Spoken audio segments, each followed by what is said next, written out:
The area of labor relations was something I just had no experience with at all. And I don't know if I'll always be working at a company that is working with unions or not, but I wanted to have the chance to start to learn a little bit more about the background of that, both some of the legal basis for it, as well as some of the practical implications of managing that relationship between management and a union. I worked in banking for 2 years, and then with PricewaterhouseCoopers for 5 years, and recently joined the government. And so part of my interest in the class was understanding more the dynamic in the government between unions and management, and why there seems to be a little bit of tension there. So I worked in the Department of Homeland Security over the summer and knew that I wanted to get into federal consulting. So dealing with unions, dealing with greater HR practices really appealed to me professionally. One of the things I hadn't realized at the time was that within my agency, we're doing negotiations with industry right now. And on the back end, I'm helping to sort of come up with the numbers and talk about the strategies and the issues that are coming up on the other side. And I never thought that so close to the end of this class, I would be using some of the skills that I've learned in terms of what is the other side thinking, what are they doing, is it real, are they faking it? You know, I never knew any of those things before, so it's really helpful. All right, just to follow. We definitely had the experience to learn a lot about all the different things that go into a negotiation, from all of the different preparation steps that you need to think about, as well as some of the strategies you might use during the negotiation itself, and then thinking about the outcome and how you might be able to sell that to your constituents as well if you are the negotiator. These are the type of negotiation skills that I think will be helpful in any negotiation, not just labor relations. So again, you're learning about kind of the core skills and tactics and preparation and ways to go about doing that you can apply to any situation, whether it's buying a car, negotiating your salary, or actually at the bargaining table with the union someday. It helps you understand that when both sides want something specific and you focus on those specific things, you can both actually end up with something that neither of you really wants. Whereas if you try to focus on what the interests are, you can come to an outcome where both of you feel happy and get a little bit of what you want. Right. The most progress was made when each side sort of put together a mixture of all of their different wants and needs, sort of saying, we'll give a concession in this area if you give a concession in this area. Right. And that way both sides could sort of get an idea of what was most important to the other side. So for example,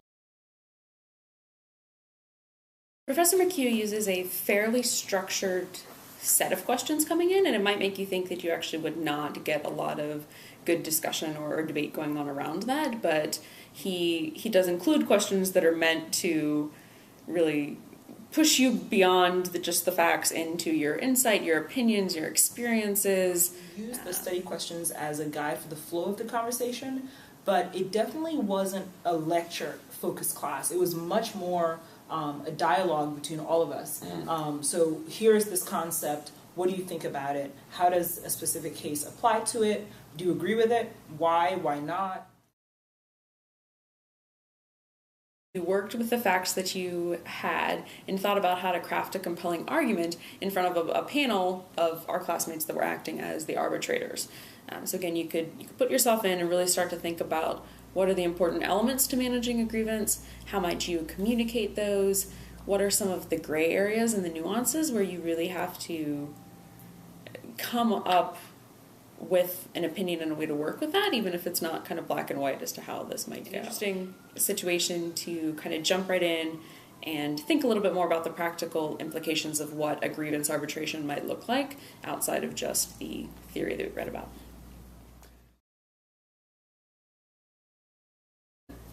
The Department of Labor gentleman was really fascinating again because he had so much international experience involved with this. So again, we think about how it works in the United States, but what is the role in encouraging labor relations and labor rights, especially from a human rights sort of perspective, broader fair employment practices around the world, and how is the U.S. involved in helping to